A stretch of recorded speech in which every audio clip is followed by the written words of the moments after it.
Right, here we go. So we're back. This is NSCA, Chapter 11, and we're talking about different fitness evaluation protocols, testing protocols, basically. We've already done presentation 1, 2, 3, and 4. Now we're into muscle strength, and I'm going to try to get strength, power, endurance all done here. And so we start on page 227, and we're going to go to 233. So with that, let's go ahead and jump out to 227. With muscle strength, and one of the things that the book has for a takeaway here is they talk about absolute strength. It is the raw strength one can push. So if somebody weighs 200 pounds and they push 200 pounds, it doesn't matter how much their body weight is. They just push 200 pounds. They can weigh 400 pounds and push 200 pounds, or weigh 100 pounds and push 200 pounds.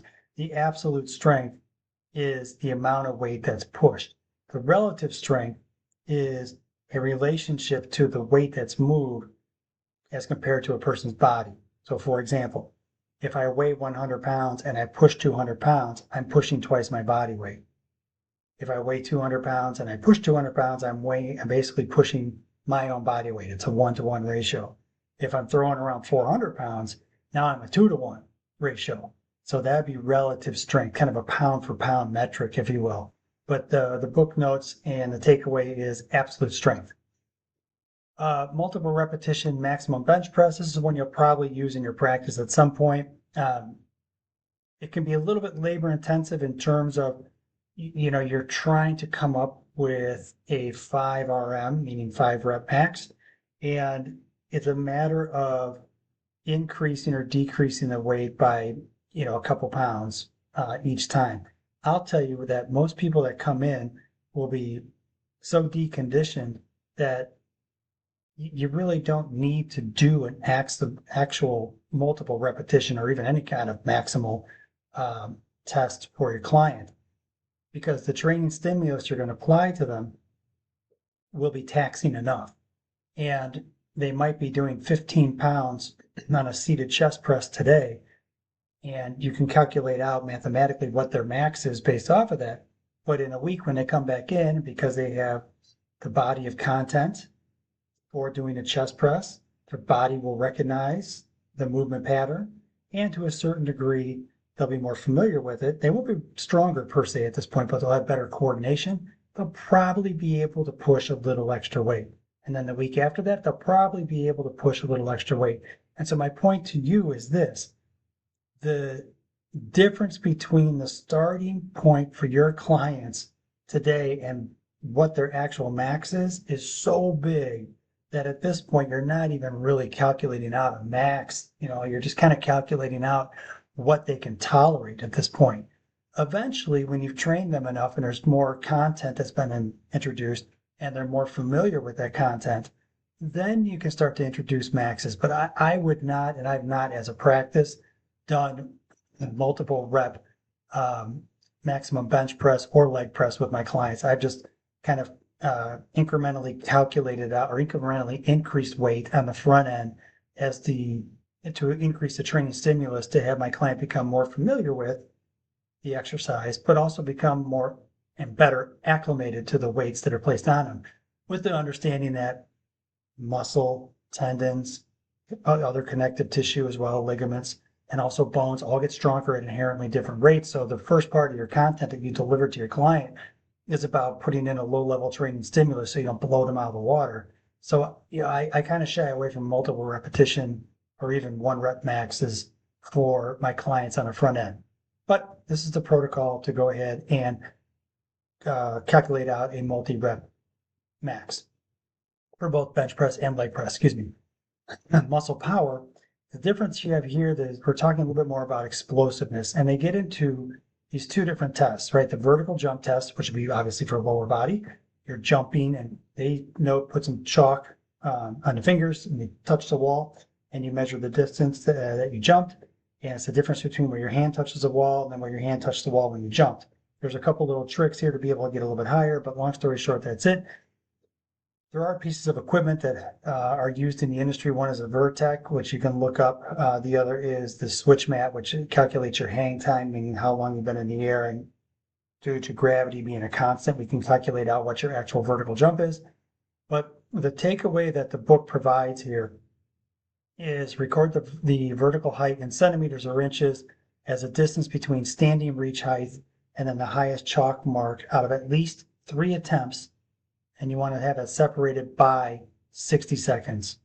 So the book itself and the quizzes provided focus on that little bullet point, but just realize we're talking in terms of muscle power. The vertical jump test is for lower body. Next up, if we go into standing long jump test, another lower body assessment, but it's different. We're not going vertical, we're going distance. And with this, you'll see this done like in the combine for the NFL. And they'll stand, they have their toes on a line, and then from a standing position, they jump as far as they can out in front. And when they land, you'd like them to land and stick the landing. Now, what is quirky about this test, and I never quite understood it, was they stand with their toes on the line, and when they land, you measure the heel. So there's a difference of however long the distance of their shoe is. Quirky. But the way the nomograms play out, and it's all calculated in.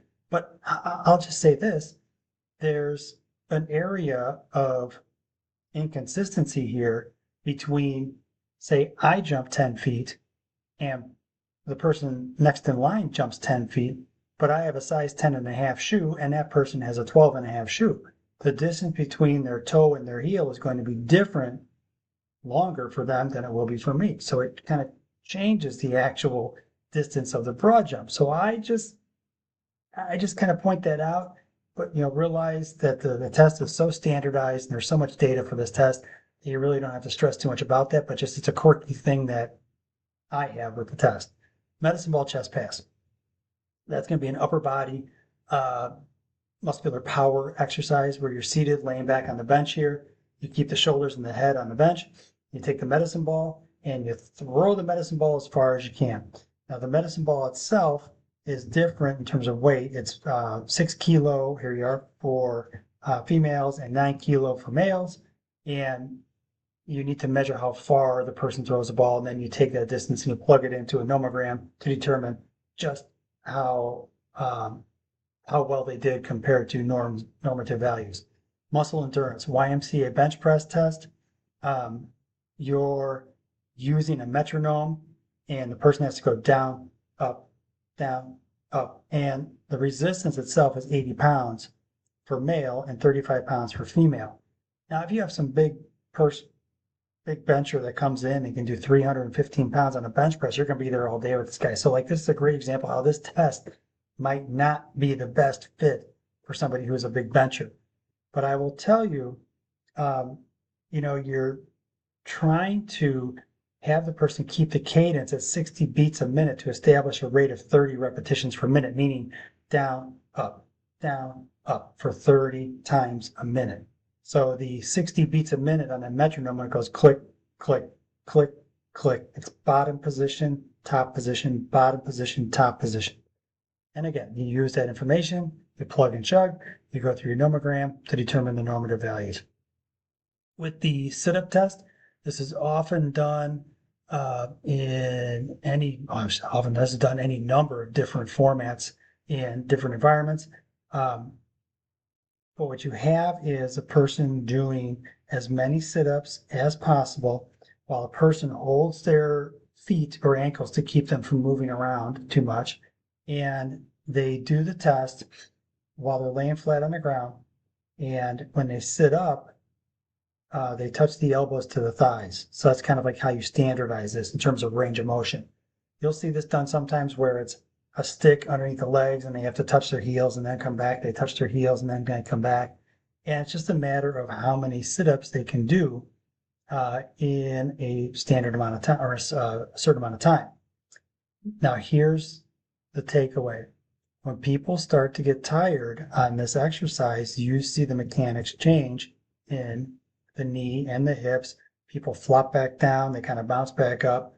And the point I'm making is there's a certain threshold where technique goes out the window, and you as a coach have to make the determination of, are you going to accept bad reps, or is this something where it's quantifiable and qualifiable, meaning you want to have good quality reps and you only count the good reps for the 2-minute period that they have here. Now, the takeaway that they have for the book and in the quiz is you encourage the client to perform as many sit-ups as possible for a period of 2 minutes.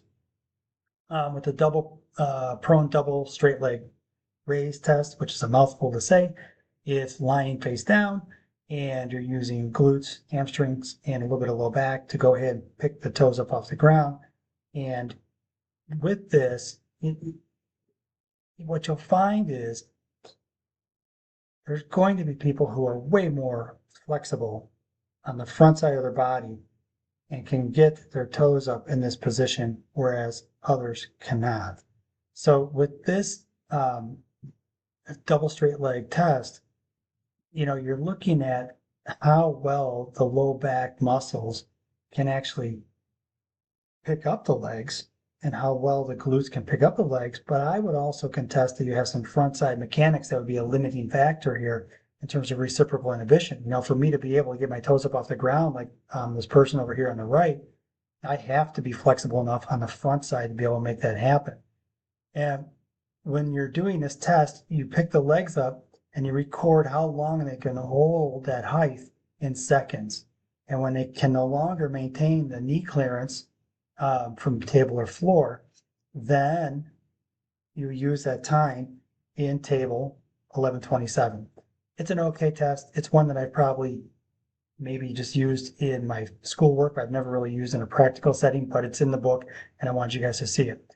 All right, so with that, let me jump out back to 197 here, which is our main page.